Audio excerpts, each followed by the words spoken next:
I don't understand these people who play rapid games and then only spend 2 minutes. I definitely don't understand those people.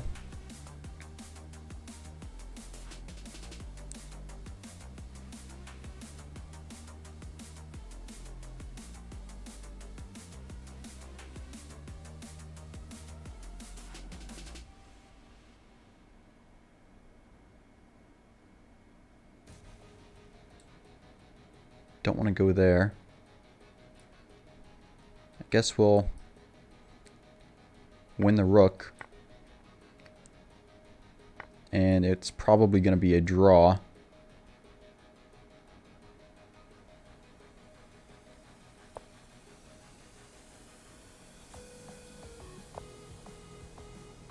Wow, my opponent not immediately going for the draw. So now it's not a draw, and I think I win. But it's going to be a hard win. It's going to be hard to win.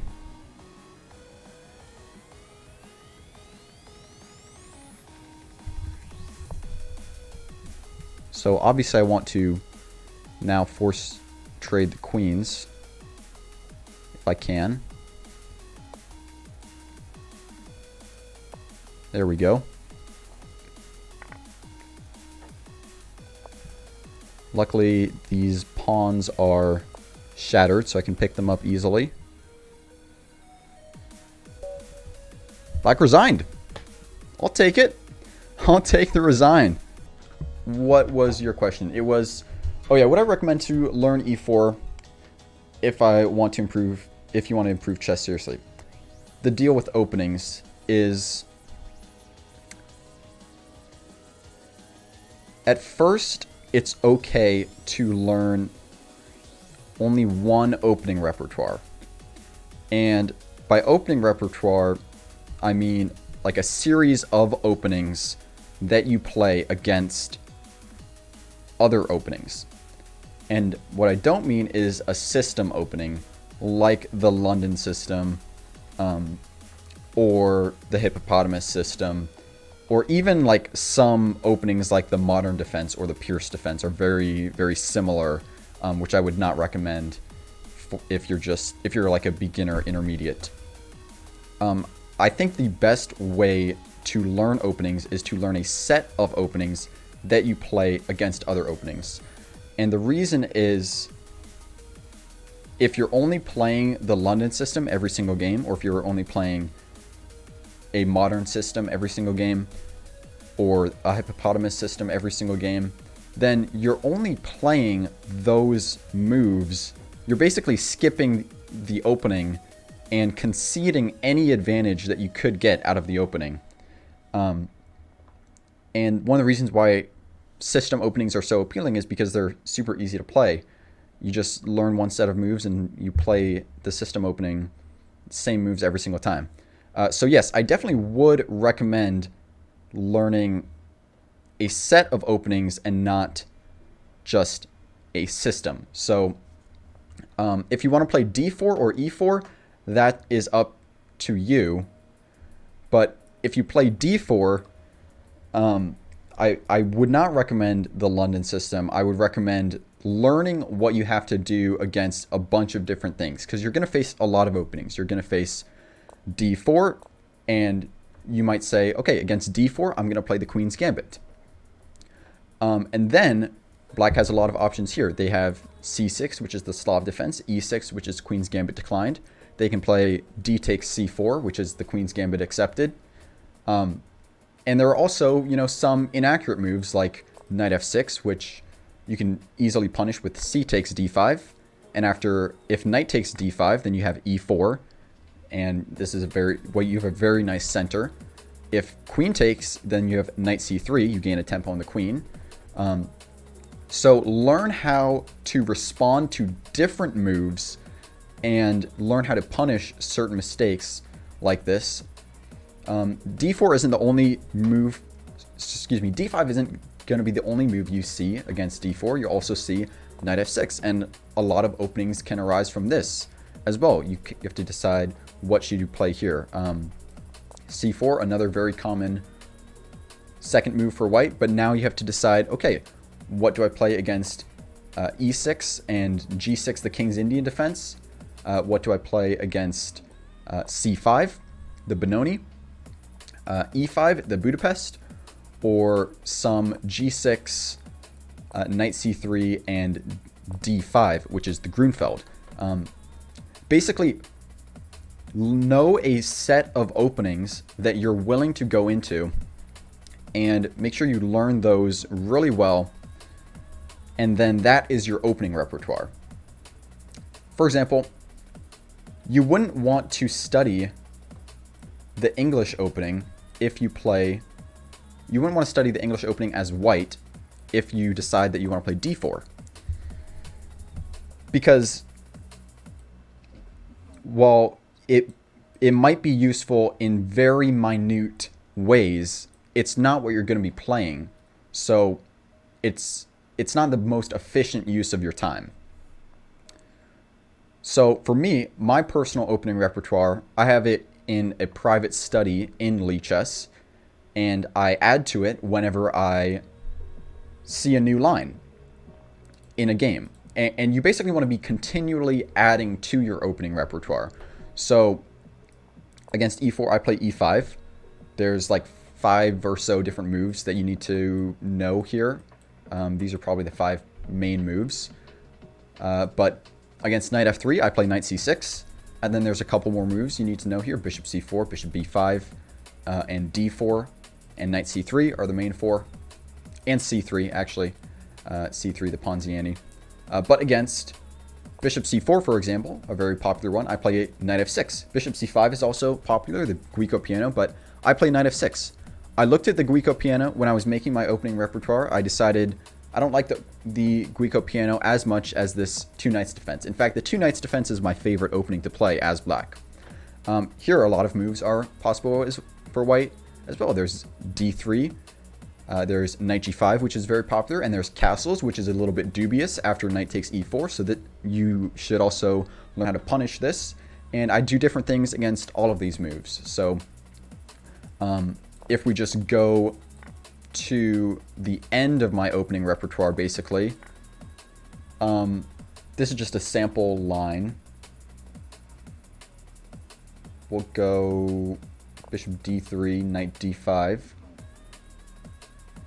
knight f3, bishop d6, and if I ever see a move that's not in my current opening repertoire, after the game I'll look at it, like, I don't know, here if my opponent plays bishop e4, I would look after the game at this move and say, okay, what do I play against bishop e4? Oh yes, f5 makes a lot of sense, but there's also this knight f4 move.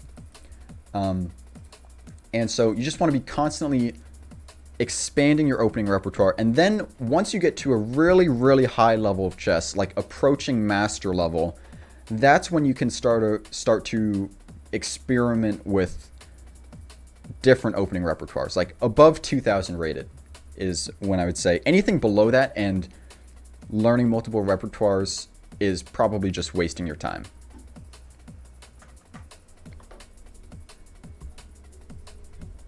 Thanks, Crocodile Style. Yeah, I might put that into a YouTube video. I might clip that and put it into a YouTube video. Thank you for the bits. I appreciate it.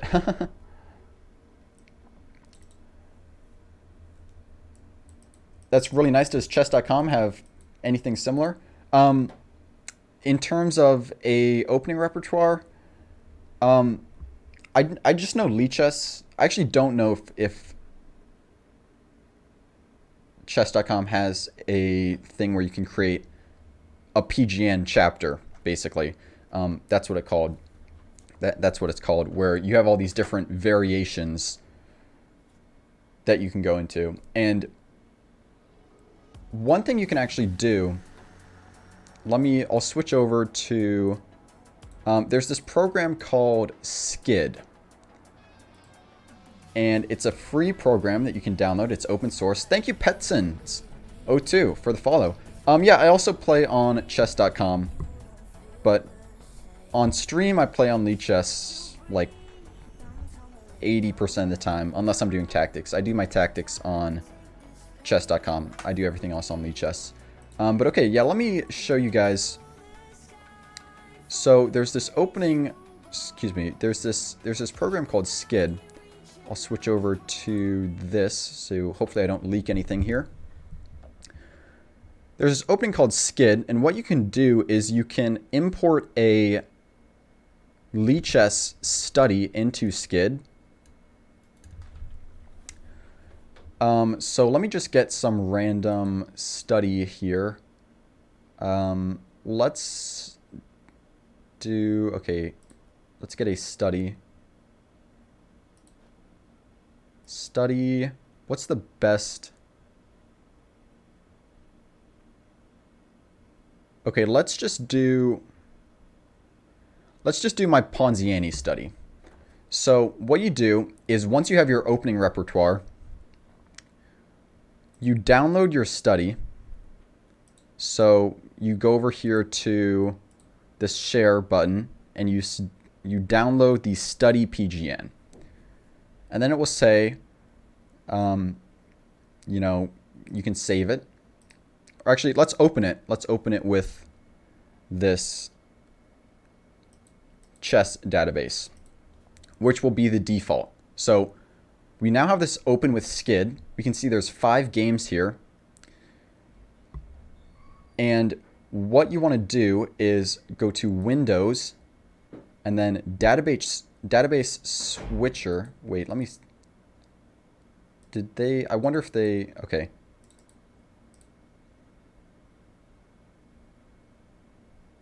Okay, so wait, this program is really confusing, but basically you want to find the study that you downloaded, right click it and say choose database icon. And then you want to find the icon that says openings for either color and hit OK. And then you go to play, training, and openings. And then you choose whichever side you want to study for. And you say allow only best moves, opponent plays best moves, and you say continue. And now you can okay, this is database. We're in this. Okay, choose database icons. We'll try openings for white. Sometimes it can take a bit of fiddling. Training, openings, continue. Okay, here we go. As you can see, I was doing this earlier. I had 116 training sessions. So this is a Ponziani study, so it will only have moves for the Ponziani opening. But if you do this with your entire opening repertoire, then the computer will play whatever moves it wants to from your entire opening repertoire. So the Ponziani would start with e4, and the computer obviously is going to play e5 because those are the only moves that are in the study. All of the moves out of the entire study start with e5, knight f3, knight c6, and then c3. So this is like what I would play if I wanted to try to learn the Ponziani as white. And then from this point, the study goes on to a bunch of different variations. There's d3, there's d5, there's f5, there's knight f3, there's bishop c5, excuse me, knight f6, there's bishop c5. And it basically chooses a random line. It chooses a random line and it plays it out for you until the end. And it basically tests your memory. So I actually have this database. Let me do it with a better database. I just realized there's this most important variations. Okay. Yeah, this is definitely a better study. So this is my like Sicilian repertoire, almost. I don't know if I've updated it in a while, but it's close enough to what I play against every Sicilian variation as white. So we come down here, download the study PGN, open it with Skid, the program, SCID. We find the database, right click it, choose database icon. we're studying for white. So we're going to say openings for white. Play, training, openings, continue. And now Skid will choose a random line out of the entire study and play it against me. So we'll see what we get. And I have to try to remember correctly what my repertoire is. So here if I played knight c3, which is not in the repertoire, Skid would freak out. Skid would be like, this is not in your repertoire. So I'm just going to play it knight c3, and it says move not in repertoire. Can you guys see that? So it's basically saying you played the wrong move here. Obviously, I know this move isn't in my repertoire, so instead I'm going to play knight f3, which is in my repertoire, and this is the O'Kelly variation. And this is basically how I study openings. In a way, it's one of the ways I study openings. This shouldn't be the only way you study openings, because you want to know the ideas behind the openings too. If you're just memorizing moves, then you could definitely screw yourself, because you're just memorizing moves. If you get move ordered, your opponent plays a slightly different move order, you will not be familiar with the ideas, because you'll just have the moves memorized. You will not have the ideas memorized. So against the O'Kelly, c3. I accidentally right-clicked because I was trying to draw an arrow.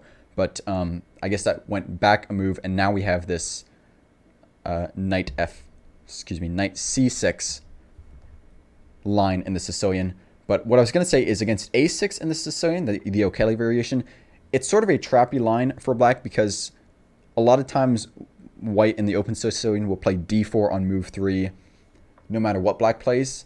But if black plays a6 on move 2 and white plays d4 on move 3, white can actually get into a lot of trouble.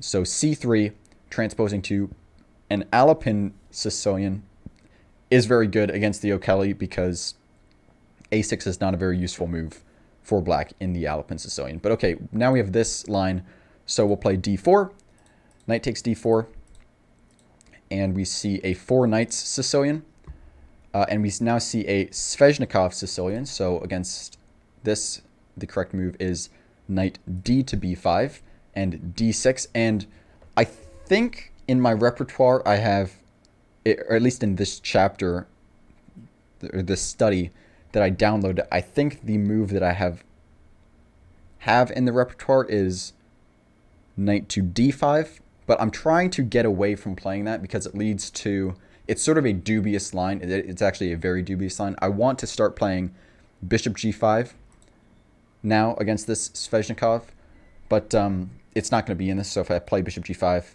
oh, it actually continues. Okay. Maybe I have both moves. Maybe I have both bishop g5 and knight d5. But okay, a6, and now obviously we come back knight to a3, and I think here knight d5 is the move.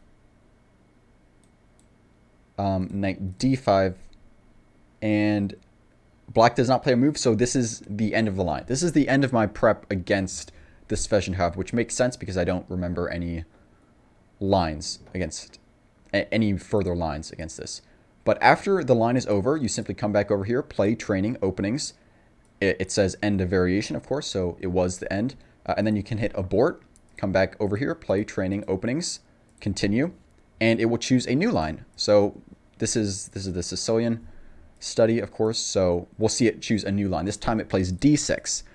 And this is basically a very useful way to study openings. So we have a weird, I don't even know what this is called. I don't even remember what this is called, but I think bishop g5 has to be good. Yep. And now I definitely need to review this. Is this the Richter-Rauser? Okay, but I'm not gonna... Here I would play probably f4 in a game, but I don't think that's right. Yeah, move not in repertoire. Bishop e2 maybe? What is the move? So if you forget a move, you can actually ask Skid what move to play. So you can display candidate moves, and I have like 50 million Skid tabs open. So, but you can hit where is it? Display candidate moves if you forget what move to play here. So here I can play queen d2 or bishop b5. I have both moves in my repertoire, apparently. Either move will be fine. And I'm not going to continue doing this, but that's just one really nice way that you can study your openings using a Lichess study and skid. So I'm going to switch back to the main view over here. So yeah, hopefully that helped somebody out. The program, once again, SCID. You can download it for free. Let me just clean up some tabs over here, close all of these windows. Okay, I think we're good.